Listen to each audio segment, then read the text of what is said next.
to a democratic government. And of course, came in OBJ to start the new democratic process all over. So they all have relevant things, at least, that have made turning points in Nigeria's history. And I don't think any of them would want to see Nigeria go down those hard paths, because the periods they were in power, those were the periods that could have made or marred Nigeria from what it is right now. And they are all working in the national interest to make sure this country will not go down under, because no matter how hard they even try, people will always still remember them for certain things they did not do while they were in power, or certain things they did.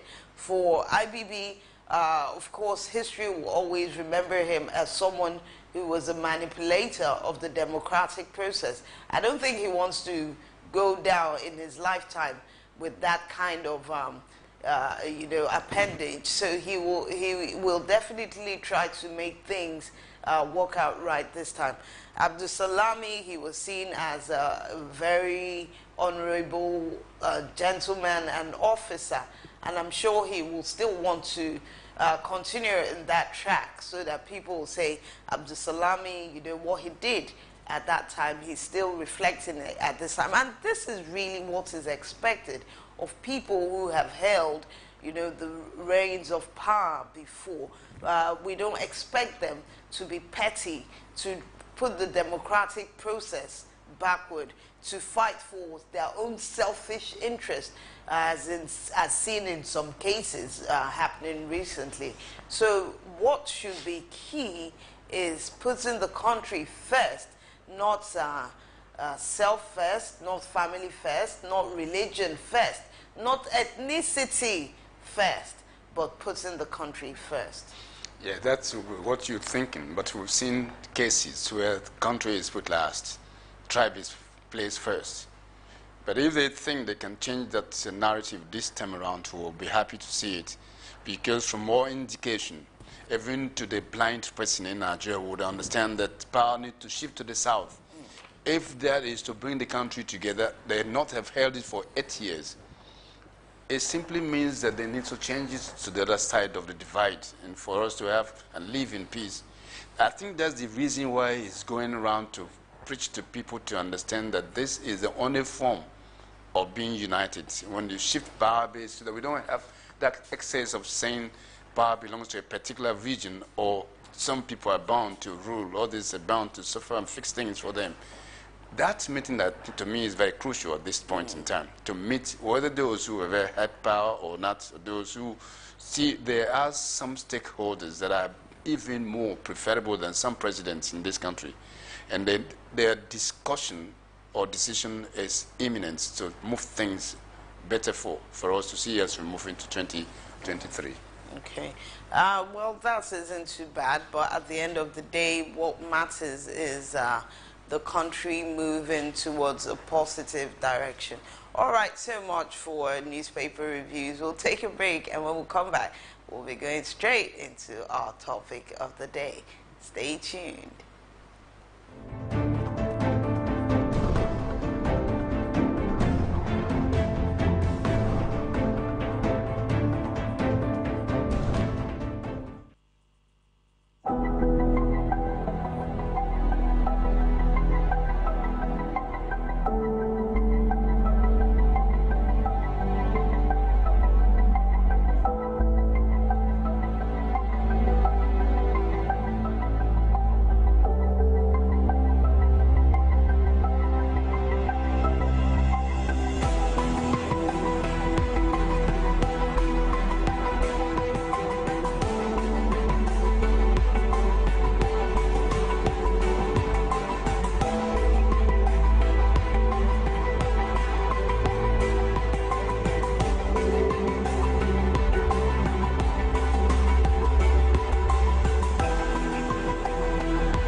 All right, we're back from that break, and it's time to delve into our topic of the day. Today we'll be focusing on an issue which seems to be the bane of our development in our country, and right now it's a growing problem that is fast rising, and that issue that brings us to our topic of the day, which is tackling the abuse of drugs in our society. And to handle this discussion, basically, I said handle because it's not really our strong point. So we're going to have an expert in that field, and talking about the reduction of inappropriate use of drugs in the society. We have with us the Deputy Commander of Narcotics Division of the NDLEA, and with us is Chinyere Eziahi Hala. I hope I got that right. Yeah. Thank God. Good morning, man, and welcome to the show. Good morning. All right. Good morning, madam. Welcome to the show. Good morning. Okay. Thanks for having me. We are welcome. You're most welcome. So now we know drug usage in Nigeria. People hear about use of drugs. But most times they forget that there are some other things termed recreational drugs, which are also being used by people daily. We're talking about cola nuts, cigarettes, alcohol like beer and all that.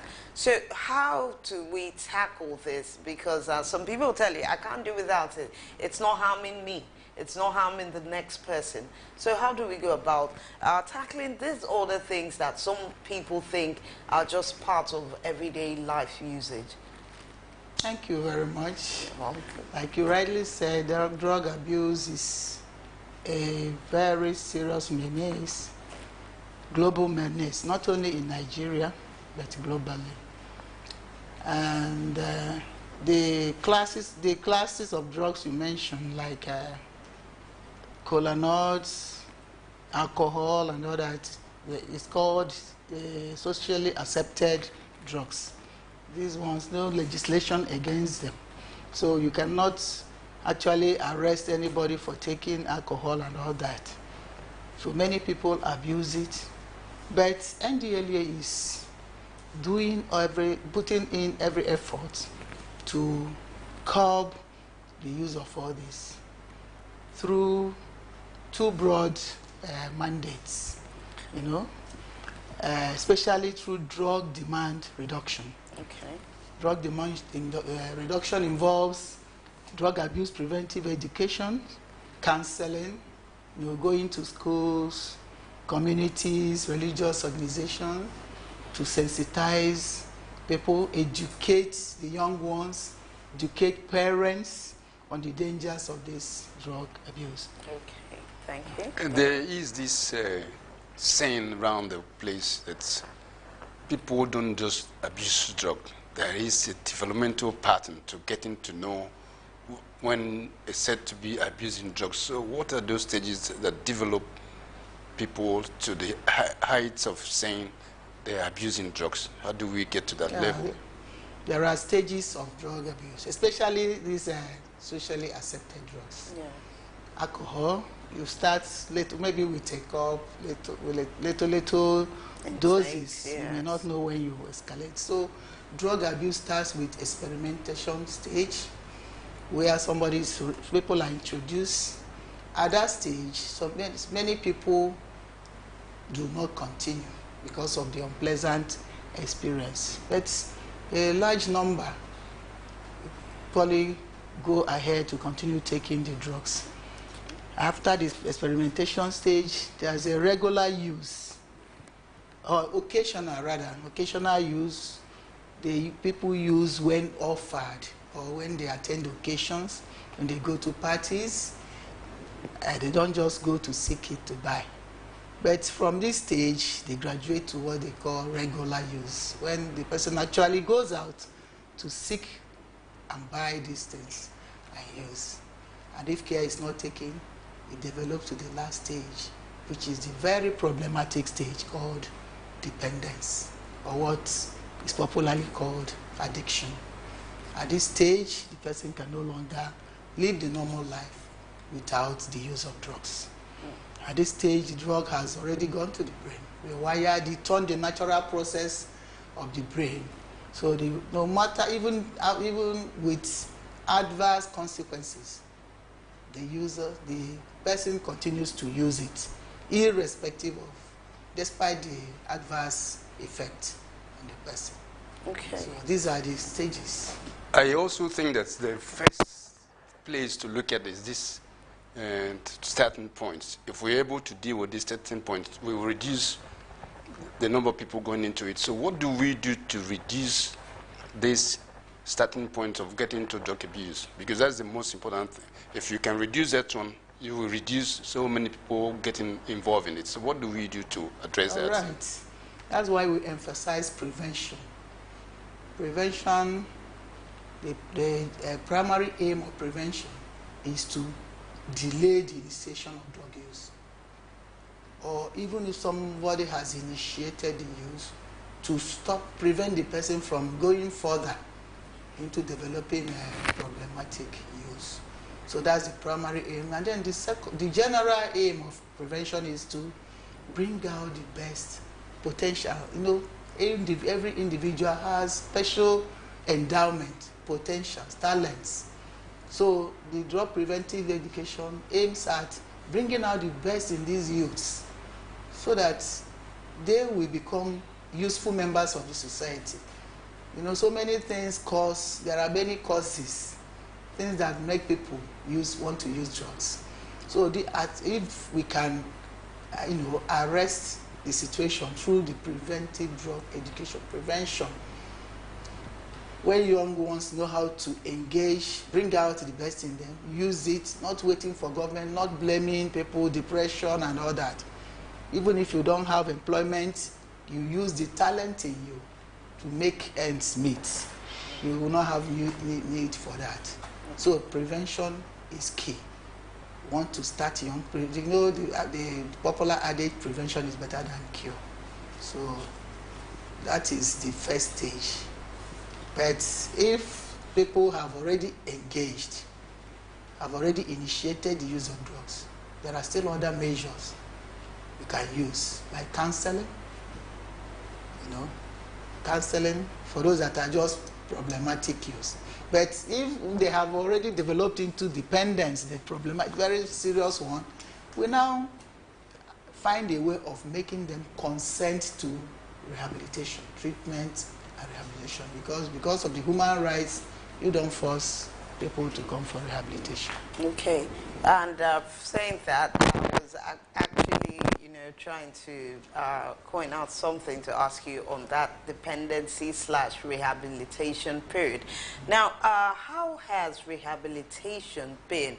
Because I know, like you said, you can't enforce anybody to be actually rehabilitated. It's a process the person has to willfully come out or accent to taking. So how has it been like in this, should I use Lagos State? I think for one of the command areas like where you are. How has it been here? What are the figures like? Are people actually receptive to this process? Or is it something that they don't even look forward to? How's the encouragement like from communities, homes, schools, and other institutions? In most cases, they don't see it as a problem, the users themselves. But we use parents' help. There are very few insignificant figures that present themselves for treatment, the self-referred clients. But most of the time it is the parents that try to coax them, pet them, find a way of bringing them for treatment. So usually they don't believe that they have need for rehabilitation because they know that it will restrict them from having access to the substance. And what we call withdrawal syndrome is a very almost serious experience to pass through, very painful and unpalatable experience. So because of that, many of them don't subscribe to don't surrender for rehabilitation. Okay. One thing that is very key to enhancing drug use is poverty and stress. And we are running a country where everyone seems to be very poor. The government is not helping. And this drug perpetrated by mostly the youths. They are the consumers. The big men could import it because they want to make money out of it.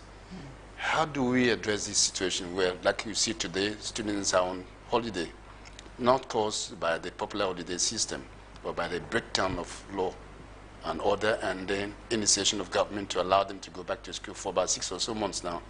We have our undergraduates at home. And these people will be engaging in things that are nefarious as bad as this, drug use. How do you address that situation? Should we blame the government or the parents of these peers who get involved in it? You know, drug abuse is, I would say it's not a blame game because there are so many contributory factors to drug use. Yeah, there are many factors. Parents have their own share of the blame. Some parents, poor parenting, parental default, parental pressure too, if I may use so to speak, may give rise to that, may bring about drug use in children. Then other factors may be as a result of poverty, poor environments. Most of the children brought up in poverty, very poor environments, they tend to get involved. Though some of them who are susceptible end up not using drugs at all. There are still other things like pressure. That's why I mentioned that it's better to, bring up a child, use that preventive education to bring out the best in that individual, the young ones, the youths, that they will not be depending on the government. We also appeal to government to have an agreement with ASU, both government and ASU. The situation at hand is not helping matters because the idle mind is the devil's workshop. Most of these children are at home, they are doing nothing. And if you check the society now, majority have delved into drug use.